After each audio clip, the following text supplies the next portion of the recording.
ਬਾਬਾ ਵੀਰ ਸਿੰਘ ਨੌਰੰਗਾਬਾਦ ਵਾਲੇ ਕਿਤੇ ਘਰੋਂ ਹੀ ਸੰਤ ਨਹੀਂ ਬਣ ਗਏ, ਜੰਮਦਿਆਂ ਤੇ ਸਾਰੇ ਹੀ ਭਗਵਾਨ ਦਾ ਰੂਪ ਹੁੰਦੇ ਨੇ ਬੱਚੇ। ਤੁਸੀਂ ਸੁਣਿਆ ਹੀ ਹੈ ਕਹਾਵਤ, ਇਹ ਤੇ ਜੀ ਭਗਵਾਨ ਦਾ ਰੂਪ ਨੇ ਬੱਚੇ। ਅੱਛਾ ਵੱਡੇ ਹੋ ਜਾਣ 99% ਸ਼ੈਤਾਨ ਬਣ ਜਾਂਦੇ ਨੇ। ਠੱਗੀਆਂ ਠੋਰੀਆਂ, ਲੁੱਟਾਂ ਖੋਹਾਂ, ਮੁਰਦਾਰ ਖਾਣਾ, ਵਿਕਾਰਾਂ ਵਿੱਚ ਪਏ ਰਹਿਣਾ, ਸ਼ਰਾਬਾਂ ਪੀਣੀਆਂ, ਇਹੋ ਕੁਝ ਚੱਲਦਾ ਦੁਨੀਆ ਤੇ। ਤਾਂ ਕੋਈ ਇੱਕ ਅੱਧਾ ਕਰੋੜਾਂ ਚੋਂ ਹੀ ਵੱਡਾ ਹੋ ਕੇ ਭਗਵਾਨ ਦਾ ਰੂਪ ਬਣਿਆ ਰਹਿੰਦਾ ਜਿਵੇਂ ਬਚਪਨ ਵਿੱਚ ਸੀ। ਅਸਲ ਦੇ ਵਿੱਚ ਜਿੰਨਾ ਚਿਰ ਕੋਈ ਧਾਤ ਪਾਰਸ ਨੂੰ ਛੂਹ ਨਹੀਂ ਲੈਂਦੀ ਉਹ ਸੋਨਾ ਨਹੀਂ ਹੁੰਦੀ। ਸੰਤ ਦੀ ਅਵਸਥਾ ਪੂਰਨ ਸੰਤ ਦੀ ਸੰਗਤ ਕੀਤਿਆਂ ਹੀ ਮਿਲਦੀ ਹੈ। ਸ਼੍ਰੋਮਣੀ ਸਿਰਮੌਰ ਮਹਾਪੁਰਸ਼ ਗੁਰੂ ਨਾਨਕ ਦੀ ਕੁੱਲ ਦੇ ਬੜੇ ਚਮਕ ਦਮਕ ਵਾਲੇ ਹੀਰੇ। ਪਰ ਮੈਂ ਇਹ ਕਹਿ ਦਵਾਂ ਤੇ ਅੱਤ ਕਥਨੀ ਨਹੀਂ, ਜਿੰਨੇ ਵੀ ਕਦਮ ਬੋਸੀ ਕੀਤੀ ਉਸ ਮਹਾਪੁਰਸ਼ ਦੀ ਉਹ ਬ੍ਰਹਮ ਗਿਆਨੀ ਹੋ ਨਿਬੜਿਆ। ਬਾਬਾ ਸਾਹਿਬ ਸਿੰਘ ਜੀ ਬੇਦੀ, ਬਾਬਾ ਵੀਰ ਸਿੰਘ ਨੌਰੰਗਾਬਾਦ ਵਾਲੇ ਊਨਾ ਸਾਹਿਬ ਉਹਨਾਂ ਦੀ ਕਦਮ ਬੋਸੀ ਕਰਿਆ ਕਰਦੇ ਸਨ, ਕਦਮ ਚੁੰਮਿਆ ਕਰਦੇ ਸਨ, ਉਹਨਾਂ ਦੀ ਸੰਗਤ ਰਿਹਾ ਕਰਦੇ ਸਨ। ਖਾਲਸਾ ਰਾਜ ਦੇ ਉਸਰਈਏ ਕਹਿ ਲਓ ਬਾਬਾ ਸਾਹਿਬ ਸਿੰਘ ਨੇ। ਉਹਨਾਂ ਹੀ ਮਹਾਰਾਜਾ ਰਣਜੀਤ ਸਿੰਘ ਨੂੰ ਤਖਤੋ ਤੌਸ ਬਖਸ਼ਿਆ, ਤਿਲਕ ਦਿੱਤਾ ਸੀ। ਇਹ ਮਹਾਨ ਪੰਜਾਬ ਦੇਸ਼ ਦੇ ਰਾਜ ਭਾਗ ਦਾ ਉਹ ਮਹਾਪੁਰਸ਼ ਅਵਤਾਰੀ ਸੰਤ ਕਹਿ ਲਓ ਬਾਬਾ ਸਾਹਿਬ ਸਿੰਘ ਬੇਦੀ। ਉਹਨਾਂ ਦੀ ਸੰਗਤ ਵਿੱਚ ਸੇਵਾ ਕਰਿਆ ਕਰਨ, ਨਾਮ ਅਭਿਆਸ ਕਰਿਆ ਕਰਨ, ਬਖਸ਼ਿਸ਼ ਹੋਣ ਲੱਗ ਪਈ, ਕਿਰਪਾ ਹੋਣ ਲੱਗ ਪਈ।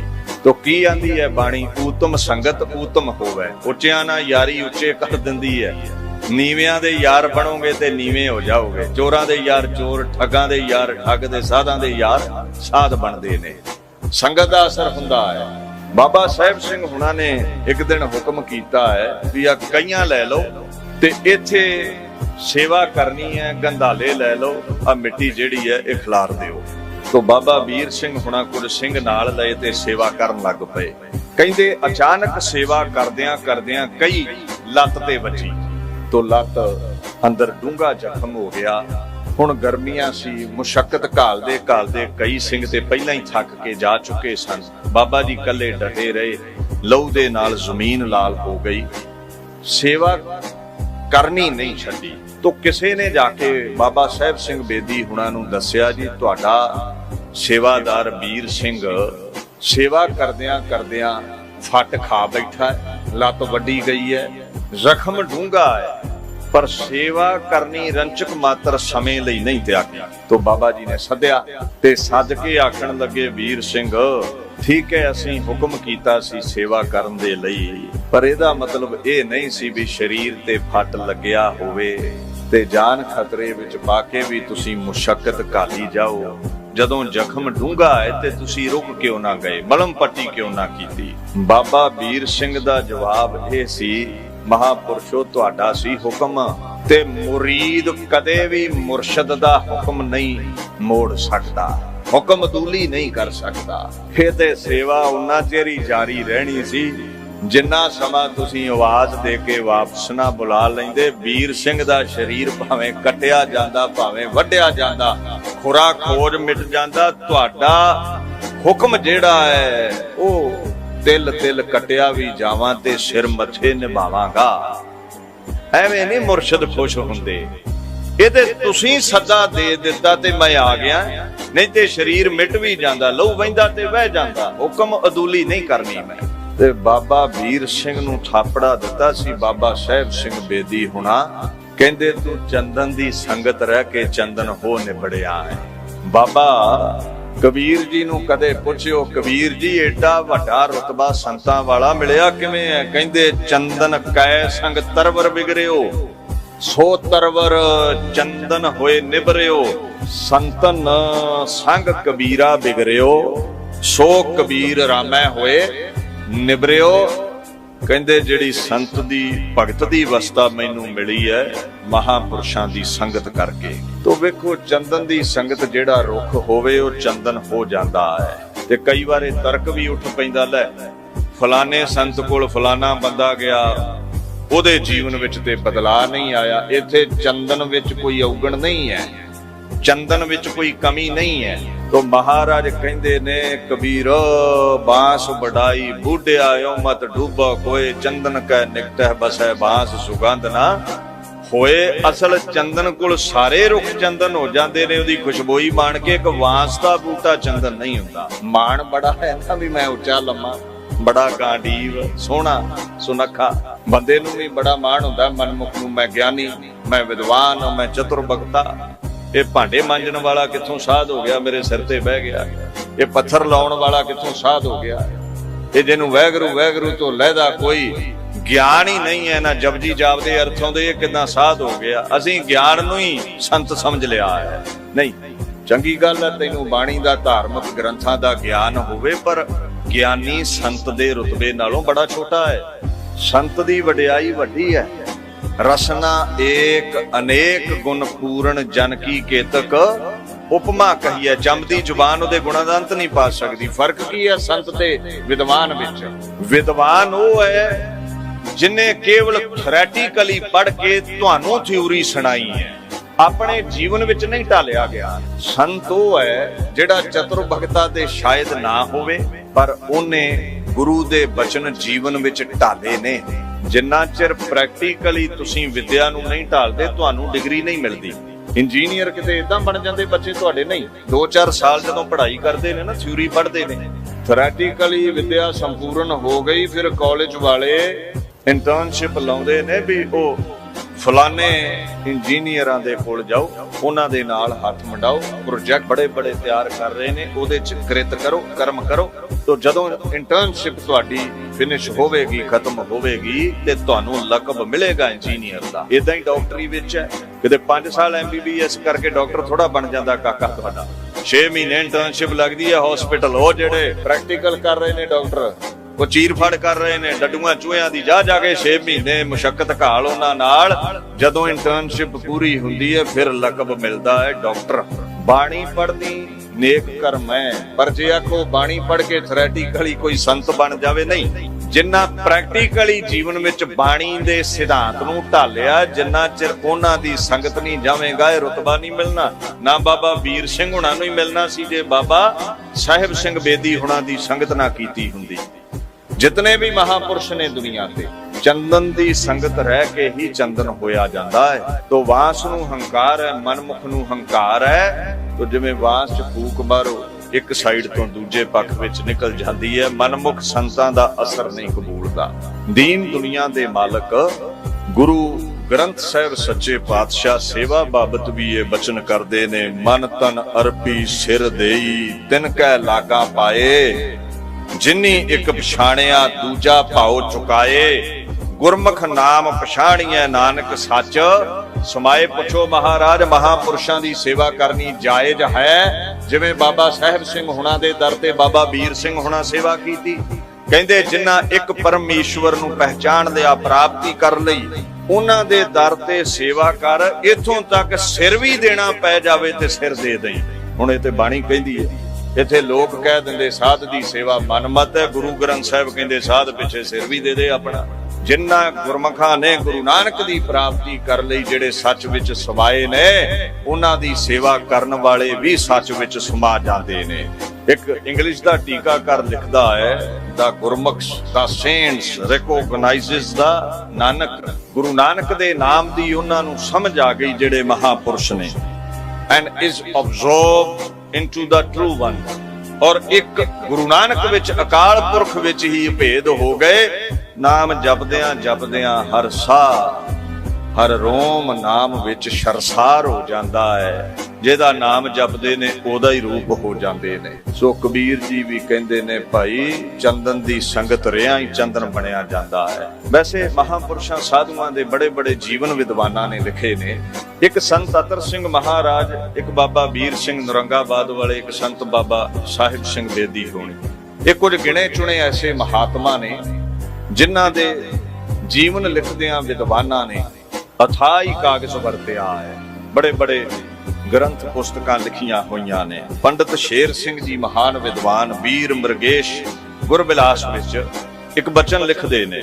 ਉਹ ਕਹਿੰਦੇ ਨੇ ਸੰਤ ਬਾਬਾ ਵੀਰ ਸਿੰਘ ਜੀ ਇੱਕ ਵਾਰ ਸੰਤ ਬਾਬਾ ਭਾਗ ਸਿੰਘ ਜੀ ਹੁਰੀ ਵਾਲਿਆਂ ਦੇ ਦਰਸ਼ਨ ਕਰਨ ਗਏ। ਨਾਲ ਸੰਗਤਾਂ ਨੂੰ ਗੁਰੂ ਨਾਨਕ ਦੇ ਘਰ ਨਾਲ ਜੋੜਦੇ ਜਾ ਰਹੇ ਨੇ। ਨੌਰੰਗਾਬਾਦ ਤੋਂ ਚੱਲ ਪਏ, ਲਾਹੌਰ ਲੰਘੇ, ਸੰਗਤ ਨੂੰ ਤਾਰਦੇ ਹੋਏ ਗੁੱਜਰਾਂ ਵਾਲੇ ਪਹੁੰਚੇ ਤੇ ਕਹਿੰਦੇ 3000 ਦੇ ਕਰੀਬ ਉਹਨਾਂ ਦੇ ਨਾਲ ਸੰਗਤ ਸੀ। ਕੈਸੀ ਰੌਣਕ ਹੋਵੇਗੀ, ਕੈਸੀ ਬਰਕਤ ਹੋਵੇਗੀ ਜਿਨ੍ਹਾਂ ਦੇ ਨਾਲ ਇਤਨੀਆਂ ਸੰਗਤਾਂ ਚੱਲਦੀਆਂ ਸਨ। ਗੁੱਜਰਾਂ ਵਾਲੇ ਕੁਝ ਸਮਾਂ ਰੁਕੇ ਸਨ। ਸਰਦਾਰ ਹਰੀ ਸਿੰਘ ਨਲੂਆ ਕੱਲਾ ਸਿੱਖ ਜਗਤ ਦਾ ਹੀ ਨਹੀਂ, ਸੰਸਾਰ ਭਰ ਵਿੱਚ ਉਹਦੇ ਤੁੱਲ ਕੋਈ ਜਰਨੈਲ ਨਹੀਂ ਹੋਇਆ। ਔਰ ਬੜੇ ਬੜੇ ਜਿਹੜੇ ਸੋਸ਼ਲ ਮੀਡੀਆ ਦੇ ਉੱਪਰ ਵਿਦਵਾਨ ਜਨ ਨੇ, ਚਾਹੇ ਉਹ ਸਿੱਖੀਜ਼ਮ ਨਾਲ ਰਿਲੇਟਡ ਨੇ, ਚਾਹੇ ਉਹ ਕ੍ਰਿਸਚੈਨਿਟੀ ਨਾਲ ਰਿਲੇਟਡ ਨੇ, ਬੜੀਆਂ ਬੜੀਆਂ ਵੈਬਸਾਈਟਸ ਦੇ ਉੱਪਰ ਜਾ ਕੇ ਵੇਖਿਓ, ਦੁਨੀਆ ਦਾ ਸਭ ਤੋਂ ਮਹਾਨ ਜਰਨੈਲ ਐਲਾਨਿਆ ਗਿਆ ਹੈ ਬਾਬਾ ਹਰੀ ਸਿੰਘ ਨਲੂਆ। ਦੂਸਰੀ ਤਰਫ ਸਭ ਤੋਂ ਮਹਾਨ ਰਾਜਾ ਮਹਾਰਾਜਾ ਰਣਜੀਤ ਸਿੰਘ ਐਲਾਨਿਆ ਗਿਆ। ਯਾਹੂ ਮੈਸੇਂਜਰ ਆਦਿਕ ਸਾਈਟਾਂ ਕੋਈ ਵੀ ਖੋਲ ਕੇ ਵੇਖਿਓ, ਕੱਲੇ ਸਿੱਖ ਹੀ ਨਹੀਂ ਵਡਿਆਉਂਦੇ ਇਹਨਾਂ ਦੋ ਸੂਰਿਆਂ ਨੂੰ, ਲੋਕਾਈ ਵਡਿਆਉਂਦੀ ਹੈ ਮਹਾਰਾਜਾ ਰਣਜੀਤ ਸਿੰਘ ਅਤੇ ਹਰੀ ਸਿੰਘ ਨਲੂਏ ਨੂੰ। ਤੋਂ ਬਾਬਾ ਹਰੀ ਸਿੰਘ ਨਲੂਏ ਦਾ ਫਰਜ਼ੰਦ ਸਰਦਾਰ ਜਵਾਹਰ ਸਿੰਘ, ਉਹਨੇ ਮਹਾਪੁਰਸ਼ਾਂ ਨੂੰ ਬੇਨਤੀ ਕੀਤੀ ਜੀ ਲੰਗਰ ਦੀ ਸੇਵਾ ਅਸੀਂ ਕਰਾਂਗੇ। ਬੜੇ ਹਲਵਾਈ ਲਾਏ, ਬੜੇ ਸੇਵਾਦਾਰ ਲਾਏ, ਮਠਿਆਈਆਂ ਕੱਢੀਆਂ ਗਈਆਂ, ਲੰਗਰ ਪਾਣੀ ਤਿਆਰ ਕਰਕੇ ਸਾਰੀ ਸੰਗਤ ਨੂੰ ਬਾਬਾ ਵੀਰ ਸਿੰਘ ਹੁਣਾਂ ਨੂੰ ਛਕਾਇਆ ਗਿਆ। ਤੋ ਬਾਬਾ ਵੀਰ ਸਿੰਘ ਹੁਣਾ ਫਿਰ ਹੁਣ ਅਰਦਾਸ ਤੇ ਕਰਨੀ ਸੀ ਨਾ ਜਦੋਂ ਲੰਗਰ ਛਕ ਲਿਆ। ਮਹਾਪੁਰਸ਼ ਕਹਿੰਦੇ ਧੰਨ ਗੁਰੂ ਨਾਨਕ, ਏ ਗੁਰੂ ਗੋਬਿੰਦ ਸਿੰਘ ਅਕਾਲ ਪੁਰਖ, ਦਾਣਾ ਪਾਣੀ ਗੁਰੂ ਦਾ ਹੈ, ਟਹਿਲ ਪੌਣੀ ਤੇਰੇ ਸੇਵਕਾਂ ਦੀ ਹੈ। ਤੋ ਜਿਨ੍ਹਾਂ ਨੇ ਲੰਗਰ ਪ੍ਰਸ਼ਾਦਾ ਤਿਆਰ ਕਰਕੇ ਸੰਗਤ ਨੂੰ ਛਕਾਇਆ ਹੈ ਉਹਨਾਂ ਦੀ ਚੜ੍ਹਦੀ ਕਲਾ ਕਰੀ। ਤੋ ਬਾਬਾ ਵੀਰ ਸਿੰਘ ਹੁਣਾ ਅਰਦਾਸ ਕਰ ਦਿੱਤੀ। ਸਰਦਾਰ ਜਵਾਹਰ ਸਿੰਘ ਹੁਣੀ ਬੜੇ ਹੈਰਾਨ ਤੇ ਪੁੱਛ ਹੀ ਲਿਆ ਵੀ ਮਹਾਪੁਰਸ਼ੋ ਲੰਗਰ ਪਾਣੀ ਤੇ ਤੁਹਾਨੂੰ ਅਸੀਂ ਛਕਾਇਆ ਹੈ, ਸੇਵਾਦਾਰਾਂ ਦੀ ਤੇ ਅਰਦਾਸ ਕਰ ਦਿੱਤੀ ਤੇ ਦਾਸ ਦਾ ਚੇਤਾ ਹੀ ਨਹੀਂ ਰੱਖਿਆ। ਤੇ ਬਾਬਾ ਵੀਰ ਸਿੰਘ ਉਹ ਹਸਤੀ ਸੀ ਜਿਹੜੀ ਗੁਰੂ ਨਾਨਕ ਸਾਹਿਬ ਗੁਰੂ ਗੋਬਿੰਦ ਸਿੰਘ ਵਿੱਚ ਅਭੇਦ ਸੀ। ਤੋ ਜਿਹੜਾ ਗੁਰੂ ਸਾਗਰ ਵਿੱਚ ਅਭੇਦ ਹੋਵੇ ਉਹ ਮੁਥਾਜੀ ਨਹੀਂ ਰੱਖਦਾ ਰਾਜਿਆਂ ਦੀ, ਸਰਦਾਰਾਂ ਦੀ, ਤਖਤਾਂ ਦੇ ਮਾਲਕਾਂ ਦੀ। ਮਹਾਪੁਰਸ਼ ਆਖਣ ਲੱਗੇ ਸਰਦਾਰਾ ਹੁਣ ਦਰਅਸਲ ਗੱਲ ਇਹ ਹੈ ਵੀ ਦਾਣਾ ਪਾਣੀ ਹੈ ਗੁਰੂ ਪਰਮੇਸ਼ਰ ਦੀ ਬਖਸ਼ਿਸ਼, ਤਿਆਰ ਕੀਤਾ ਹੈ ਸੇਵਾਦਾਰਾਂ ਨੇ, ਤੇ ਤੇਰਾ ਵਿੱਚ ਕਰਮ ਤੇ ਕੋਈ ਵੀ ਨਹੀਂ ਹੈ। ਨਾ ਤੂੰ ਹੱਥੀਂ ਲੰਗਰ ਤਿਆਰ ਕੀਤਾ ਹੈ, ਨਾ ਤੂੰ ਪੰਗਤ ਵਿੱਚ ਛਕਾਇਆ ਹੈ। ਭੰਡਾਰੇ ਗੁਰੂ ਦੇ ਬਣਾਉਣ ਵਾਲੇ ਸੇਵਾਦਾਰ ਤੇ ਅਰਦਾਸ ਕਿਹਦੀ ਕਰਦਾ, ਮੈਂ ਤੇਰੀ ਕਰਦਾ ਜਾਂ ਸੇਵਾਦਾਰਾਂ ਦੀ? ਤੋ ਅੱਜ ਕੱਲ ਦਾ ਰਾਜਾ ਹੁੰਦਾ ਤੇ ਕਹਿੰਦਾ ਸੰਤ ਜੀ ਚੱਕੋ ਜੁਲੀ ਬਿਸਤਰਾ ਤੇ ਦੌੜੋ, ਜਿਹੜਾ ਸਾਡੇ ਅਕੋਰਡਿੰਗ ਨਹੀਂ ਚੱਲਦਾ ਉਹਨੂੰ ਬਦਲ ਹੀ ਦਿੰਨੇ ਆ ਅਸੀਂ, ਕਿਸੇ ਵੀ ਰੁਤਬੇ ਤੇ ਹੋਵੇ। ਧਾਰਮਿਕ ਦੁਨੀਆ ਨੂੰ ਇਸ਼ਾਰਿਆਂ ਤੇ ਚਲਾ ਰਹੇ ਨੇ ਸਿਆਸੀ ਲੋਕ। ਸਰਦਾਰ ਜਵਾਹਰ ਸਿੰਘ ਨੇ ਗਲ ਵਿੱਚ ਪੱਲਾ ਪਾ ਕੇ ਜੋੜ ਲਏ ਹੱਥ, ਸਰਦਾਰਨੀ ਨੂੰ ਲਿਆ ਸੱਦ। ਤੋ ਸਾਰਾ ਲੰਗਰ ਦੋਵਾਂ ਜੀਆਂ ਨੇ ਤਿਆਰ ਕਰਕੇ ਤੇ ਸਾਰੀ ਸੰਗਤ ਨੂੰ ਛਕਾਇਆ। ਤੋ ਬਾਬਾ ਵੀਰ ਸਿੰਘ ਹੁਣਾ ਚੜ੍ਹਦੀ ਕਲਾ ਦੀ ਅਰਦਾਸ ਕੀਤੀ। ਇਹਨੂੰ ਫਿਰ ਗੁਰੂ ਗ੍ਰੰਥ ਸਾਹਿਬ ਹੁਣੀ ਕਹਿੰਦੇ ਨੇ ਪ੍ਰਭ ਕੋ ਸਿਮਰੈ ਸੇ ਬੇਮੋਹਤਾਜੇ, ਪ੍ਰਭ ਕੋ ਸਿਮਰੈ ਸੇ ਸਰਬ ਕੇ ਰਾਜੇ, ਪ੍ਰਭ ਕੋ ਸਿਮਰੈ ਸਦਾ ਅਬਿਨਾਸੀ, ਸਿਮਰਨ ਤੇ ਲਾਗੇ ਜਿਨ ਆਪ ਦਇਆਲਾ, ਨਾਨਕ ਜਨ ਕੀ ਮੰਗੈ ਰਵਾਲਾ। ਬੇਮੋਹਤਾਜ ਹੁੰਦੇ ਨੇ ਜਿਹੜੇ ਗੁਰੂ ਨਾਨਕ ਨਿਰੰਕਾਰੀ ਅਕਾਲ ਪੁਰਖ ਅੱਗੇ ਝੁਕ ਜਾਂਦੇ ਨੇ, ਉਹ ਫਿਰ ਰਾਜਿਆਂ ਦੀ ਮੁਥਾਜੀ ਨਹੀਂ ਰੱਖਦੇ, ਉਹ ਫਿਰ ਰੁਤਬਿਆਂ ਦੇ ਅੱਗੇ ਨਹੀਂ ਝੁਕਦੇ। ਬੇਮੋਹਤਾਜ ਲਫ਼ਜ਼ ਬਾਣੀ ਵਿੱਚ ਜਗ੍ਹਾ ਜਗ੍ਹਾ ਆਉਂਦਾ, ਇੱਕ ਗੁਰੂ ਪਰਮੇਸ਼ਰ ਲਈ ਆਇਆ ਤੇ ਇੱਕ ਮਹਾਪੁਰਸ਼ਾਂ ਲਈ। Those who remember God are the rulers of all, ਉਹ ਅਸਲ ਰਾਜੇ ਨੇ ਜਿਹੜੇ ਗੁਰੂ ਨਾਲ ਜੁੜੇ ਨੇ। Those who remember God they are totally independent, ਰੰਚਕ ਮਾਤਰ ਵੀ ਕਿਸੇ ਦੇ ਅਧੀਨ ਨਹੀਂ ਚੱਲਦੇ। ਉਹ ਤੋ ਜਿਹੜੇ ਫਿਰ ਗੁਰੂ ਨੂੰ ਸਿਮਰਦੇ ਨੇ ਕਹਿੰਦੇ ਉਹ ਸਰਬ ਦੇ ਰਾਜੇ ਨੇ, ਉਹ ਝੋਲੀਆਂ ਭਰਨ ਵਾਲੇ ਨੇ। ਉਹਨਾਂ ਦੇ ਦਰ ਤੇ ਜਿਹੜਾ ਆ ਜਾਂਦਾ ਹੈ ਫਿਰ ਕਮੀ ਕੋਈ ਨਹੀਂ ਰਹਿੰਦੀ। ਔਰ ਉਹ ਅਬਿਨਾਸੀ ਨੇ, ਸਰੀਰ ਮਿਟਦਾ ਹੈ, ਨਾਮ ਉਹਨਾਂ ਦਾ ਅਮਰ ਹੈ। 365 ਗੁਰਦੁਆਰਿਆਂ ਤੋਂ ਉੱਪਰ ਗੁਰਦੁਆਰੇ ਨੇ ਬਾਬਾ ਵੀਰ ਸਿੰਘ ਹੁਣਾਂ ਦੇ ਨਾਮ ਤੇ ਇਸ ਭਾਰਤ ਵਰਸ਼ ਵਿੱਚ। ਅਬਿਨਾਸੀ ਹਸਤੀ ਬਣ ਗਏ। ਇੱਕ ਦੇ ਕੱਲਾ ਦਿਹਾੜਾ ਆਪਾਂ ਹੀ ਥੋੜੀ ਇੱਥੇ ਮਨਾ ਰਹੇ ਹਾਂ। ਸ਼ਹਾਦਤ ਦੀ ਅਗੰਮੀ ਹਸਤੀ ਨੂੰ ਬਿਆਨ ਕਰਨ ਲਈ ਸੈਂਕੜੇ ਦਿਹਾੜੇ ਅੱਜ ਦੇ ਦਿਨ ਲੋਕਾਈ ਅੰਦਰ ਮਨਾਏ ਜਾ ਰਹੇ ਨੇ। महाराज कहंदे ऐसे साधुआं दे चरनां दी धूड़ मंगिया कर। Nanak begs for the dust of their feet। ऐसे महापुरुषां दी चरण धूड़ी पातशाह कहंदे मैं भी मंगदा। आ कई बड़ा पूछ नूं वट देणगे जे आखीए ना साधु दे चरनां दी धूड़ हो। नहीं जी ये ते मनमत है, संत नूं ते मत्था टेकना ही नहीं चाहीदा। अच्छा पढ़िया पता नहीं किथे इन्हां ने, मैं नहीं पढ़िया किते गुरु ग्रंथ साहिब विच आया होवे। पाखंडी नूं मत्था नहीं टेकना। जेड़ा गुरु परमेश्वर गुरु ग्रंथ साहिब नालों दूर लिजांदा है, अपने आप नूं गुरु अखवाउंदा है, मत्था उहनूं नहीं टेकना।